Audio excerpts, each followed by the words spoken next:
ओम गंग गणपतये नमः.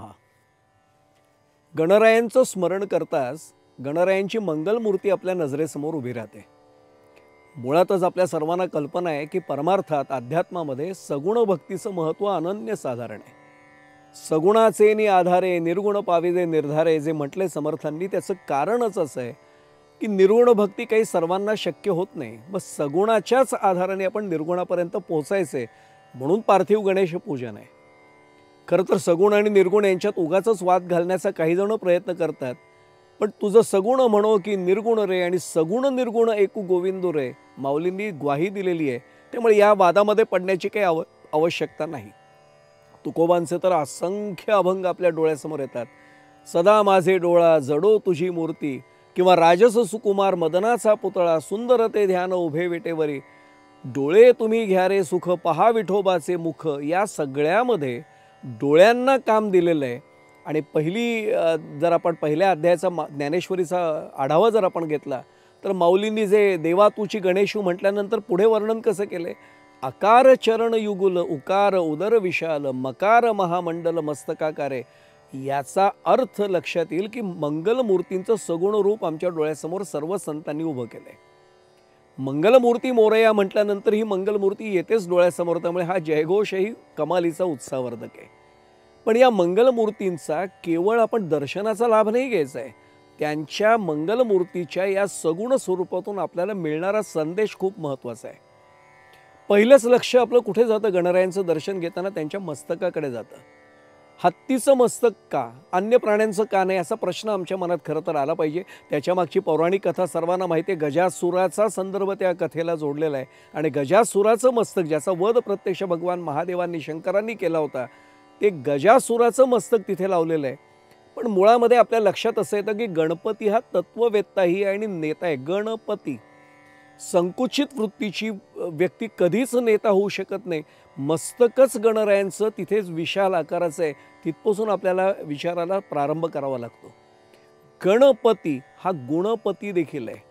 आणि जर प्राण्यांचा विचार केला तर हत्ती सर्व प्राण्यांमध्ये बुद्धिमान मानला जातो आणि म्हणूनही बुद्धीचं निदर्शक म्हणून गणरायांचं मस्तक हे हत्तीसारखं आहे.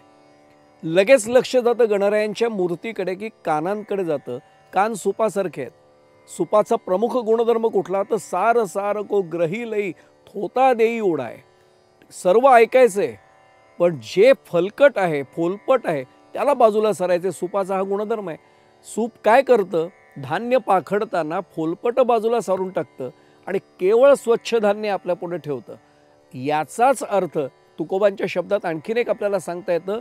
फलकट हा संसार येथे सार भगवंत.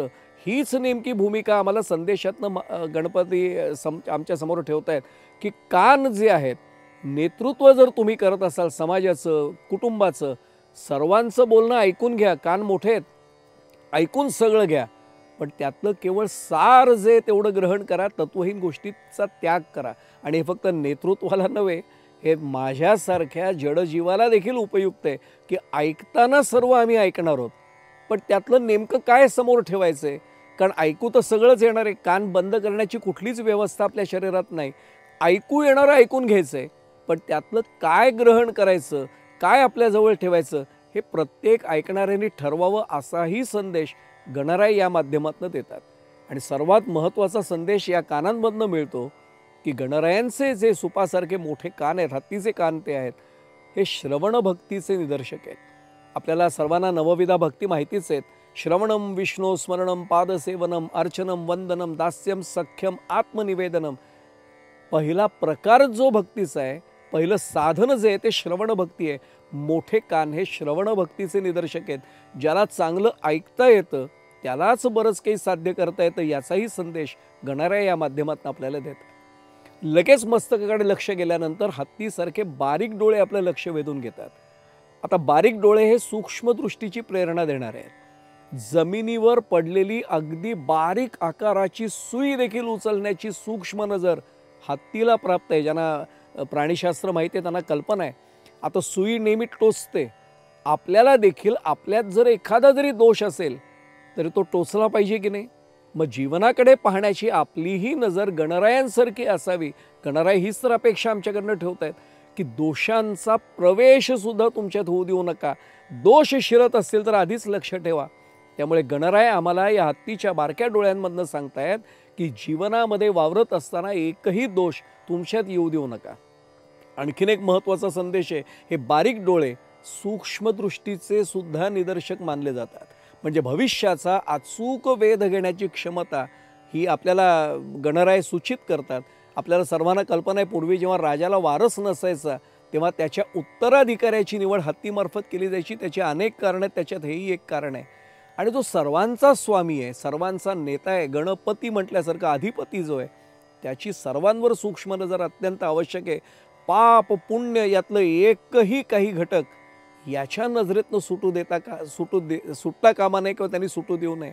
असं नेतृत्व गुणांचा आदर्श असलेले गणराय अन्य अवयवांच्या माध्यमातून आम्हाला नेमका कोणता संदेश देतात याचाही आपण विचार करणार आहोत. आज आपण गणरायांच्या मस्तकाचा, त्यांच्या डोळ्यांचा आणि त्यांच्या कानांचा विचार केला. नेमक्या अन्य अवयवांचा जो संदेश आहे तो आपण उद्याच्या भागामध्ये पाहणार आहोत. त्यामुळे गणरायांना प्रार्थना करूया की तुमचा हा संदेश आमच्यापर्यंत पोहोचू द्यात आणि आमच्याकडनं त्याचं आचरण तुम्हाला जशी अपेक्षा आहे तसं आमच्याकडनं तुम्हीच घडवून घ्या, कारण बुद्धीचे दातेच तुम्ही आहात. ही प्रार्थना आपल्या सर्वांचा प्रतिनिधी म्हणून गणरायांच्या चरणी करतो. मंगलमूर्ती मोरया. ओम गंग गणपतये नमः.